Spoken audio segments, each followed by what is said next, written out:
everyone, today I would like to present about a transnational issue and civil society.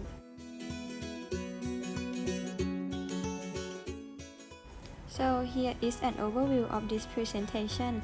The first part that I'm going to talk about is what is civil society. The next part is about NGO, and the next part is about how people turn to civil society, and the next part is my case study that I'm going to show you. So let's begin with the first part.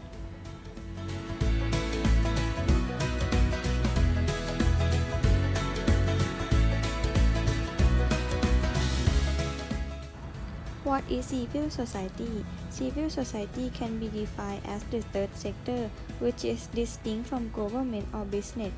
Civil society can be used in two senses. For the first one is the aggregate of non-governmental organizations and institutions that manifest the interests and views of citizens, or the second is individual and organization in a society that is independent of the government.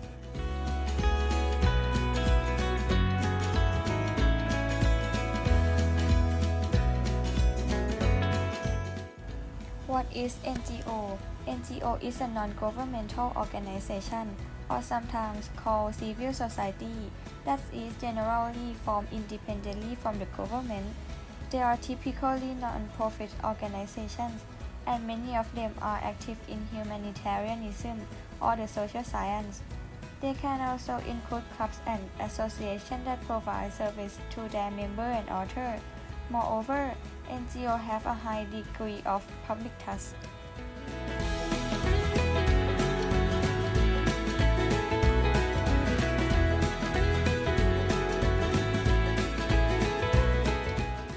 How people turn to civil society. People have turned to civil society as a locus for mobilizing social change in nations where neoliberal policy have exacerbated conditions of poverty, where elections and political parties have been corrupt, and where state coercion has brutalized the civilian populations, and it is especially low-income groups adversely affected by the reorganization of global capitalism.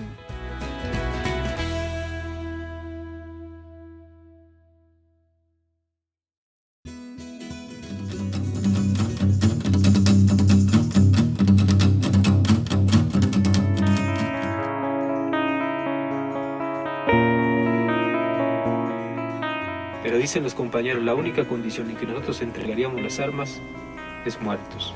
Así de sencillo. Es que el problema de la guerra no es de la tenencia de armas, sino de su uso. Nosotros estamos dispuestos a ceder el uso. O sea, dejar de usarlas durante un tiempo o para siempre, pues, pero nunca entregarlas, ¿no? Eso han sido muy claros. Porque ya hay mucha explotación, mucha injusticia, ya no lo soportamos. ¿Sí? Y es por eso, pues, que a partir del 1 de enero, pues, no nos quedó otro remedio, pues, más que agarrar las armas. Porque las tierras son para quienes las trabajan. Decidimos la guerra para tener la tierra y no para que lo tengan esos terratenientes.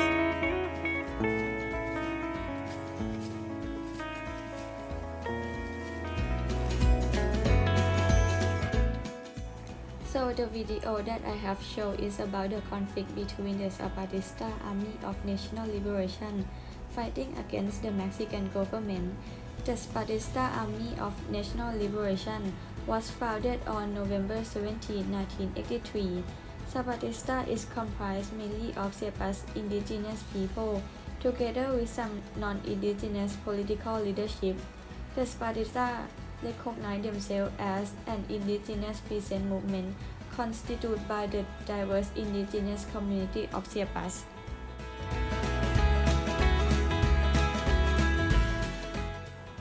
So let's get to know about the Chiapas indigenous issue. Chiapas is one of the wealthiest states in Mexico in natural resources, but half of the Chiapas indigenous population report no income at all, and another 42% make less than $5 per day. Furthermore, 70% of Chiapas indigenous population suffer from high level of malnutrition. Throughout Mexican history, Chiapas indigenous people have been excluded from the governmental decision-making process, as well as from enjoying basic human rights and services such as education and healthcare. As a result, the Zapatista was formed to represent the rights and aspirations of Chiapas indigenous people. The Zapatista demand that the Mexican government put an end to indigenous segregation and oppression, and this oppression was exacerbated by the enactment of the North American Free Trade Agreement, which was viewed as a threat to indigenous interests. The Zapatista consider this as a governmental betrayal by opening opportunities for U.S. and Canadian big agrarian business to buy or lend their land, so indigenous agricultural workers in Chiapas fear that the international competition would wipe them out of the local market. According to Mexican Commission for Indigenous Development, 67% of Mexico's indigenous population work in the agricultural sector. The historical marginalization and abuse of indigenous people in Chiapas together with the North American Free Trade Agreement implementation were the two key factors that sparked the Zapatista uprising.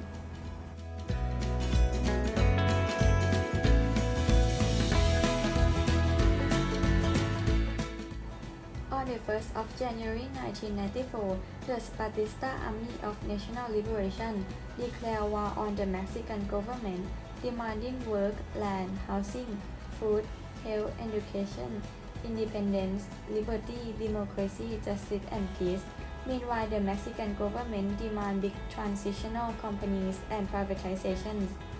Moreover, the government did not want to give autonomy to the indigenous populations because it feared that by providing them autonomy, the country was going to fragment itself. Additionally, the Zapatista insurgency brought social instability to Mexico and a lack of confidence to international investors. Thus, the Mexican government intended to obstruct the Zapatista uprising to re-establish foreign investor confidence and stability of Mexican economy. Therefore, the government sent a high military presence to Chiapas to overcome the Zapatista and take back control of the regions. As the result of government's demand were limited in intimidating and oppressing the Zapatista and in not accomplishing their request, it wasn't until 2001 that the Mexican Congress passed an indigenous law recognizing the multicultural nature of Mexican state, reiterating that indigenous people could practice autonomy as well as a self-determination within the framework of the United Nations. Consequently, the autonomy was granted to indigenous communities as well as political participation. The Zapatista insurgency functions for indigenous people as a stimulating converter of indigenous rights in Mexico and as an effective example for other indigenous communities around the world on how to pursue indigenous interests and how to overcome the limitation of indigenous rights.